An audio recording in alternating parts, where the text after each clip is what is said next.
ગુજરાતના સાતલપુર તાલુકાના આંબિયાળા ગામે અનોખી નવરાત્રી જોવા મળી રહી છે। આંબિયાળા ગામ ખાતે વર્ષોની પરંપરા મુજબ જીરવાણી અને પ્રાચીન રાસ ગરબાની રમઝટ જામે છે, જ્યાં વર્ષોથી ગામમાં ફક્ત પુરુષો જ નવરાત્રી દરમિયાન રાસ રમે છે। અહીંયા સ્ત્રીઓ ગરબે રમતી નથી। આવો જોઈએ ખાસ અહેવાલ।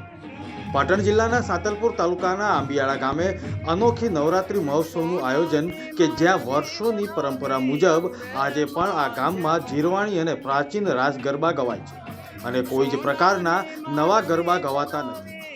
અહીંયા જૂના અને પ્રાચીન સમયમાં ચાલતા ગરબાને મહત્વ આપવામાં આવ્યું છે। વિશેષ અહીંયા ગામમાં વર્ષોથી ફક્ત પુરુષો જ નવરાત્રી દરમિયાન રાસ ગરબે રમે છે, સ્ત્રીઓ ગરબે રમતી નથી। માતાજીના સાનિધ્યમાં ચાચર ચોકમાં નવરાત્રીના 9 દિવસ અહીંયા ગામના વડવાઓ દ્વારા જૂના અને પ્રાચીન રાસ ગરબા ગવાય છે, સાથે જ રાસ પણ રમાય છે। આ ગામમાં ક્યારેય કોઈ કલાકાર આવ્યા નથી, જેઓ ડીજે દ્વારા કોઈ ગીતો ગરબાનું આયોજન પણ ક્યારેય થયું નથી। અહીંયા ફક્ત અને ફક્ત જૂના અને પ્રાચીન ગરબાને જ મહત્વ આપવામાં આવે છે, સાથે જ ગામના વડવાઓ દ્વારા મુખેથી ગરબા ગવાય છે। ગામના સ્થાનિક રહીશો દ્વારા માતાજીની નિત્ય આરતી પ્રસાદ સાથે જીરવાણી અને પ્રાચીન રાસ ગરબાની રમઝટ જામે છે, ત્યારે આજુબાજુના લોકો પણ અહીંયા મોટી સંખ્યામાં આ અનોખી નવરાત્રી મહોત્સવ જોવા ઉમટી પડે છે। પોતાની માનતાથી માતાજીની એટલી બધી લોકોમાં શ્રદ્ધા છે કે જે માતાજી એમનું કામ કરે છે એ લોકો અહીંયા માતાજીની જાતર રમી અને પોતાની જે મનોકામના પૂર્ણ કરે છે। એટલે આ એવું ગામ સરસ મજાનું આયોજન અને પ્રાચીનતન આજે પણ આ પ્રાચીનતા જળવાઈ રહેલી છે। પાટણ જિલ્લાના સાતલપુર તાલુકાના આંબિયાળા ગામ ખાતે નવરાત્રીની ખાસ વિશેષતા જોઈએ તો વલ્લભ મેવાડા ગરબા પ્રાચીન ગરબા લોકમુખે ગવાય છે, જે જોવા લોકોનું ઘોડાપુર ઉમટી પડે છે। ખાસ ગામની વિશેષતા જોઈએ તો ગામની જાતર જે દશેરાના દિવસે થાય છે, જે વંશ પરંપરાગત રીતે ચાલી આવે છે। આ ગામમાં પ્રાચીનતા આજે પણ જળવાઈ રહી છે અને જિલ્લામાં એક નવી ઓળખ ઊભી કરતું આ ગામ છે।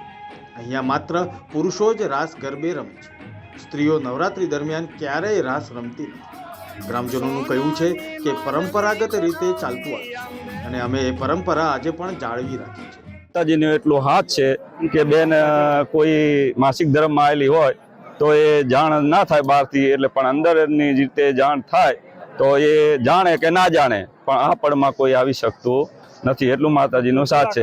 પછી નવા ગરબા અહીંયા ગવાતા નથી, જૂના પ્રાચીન ગરબા ગવાય છે એ એવી રીતે કે આગળ એક જણો ગાય અને પાછળ બધા ઝીલે, જૂની પરંપરાની રીતે અહીંયા સંચાલન ચાલે। માતાજીના ચાચર ચોકમાં 9 દિવસ પ્રાચીન ગરબા અને જીરવાણી ગરબા જ ગવાય છે, જે મુખેથી ગામના જ આગેવાનો દ્વારા ગાવામાં આવે છે।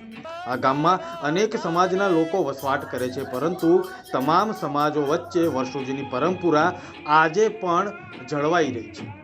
જૂની પરંપરા મુજબ અમારે અહીંયા ગરબા આજે પણ ગવાય છે અને રમાય છે।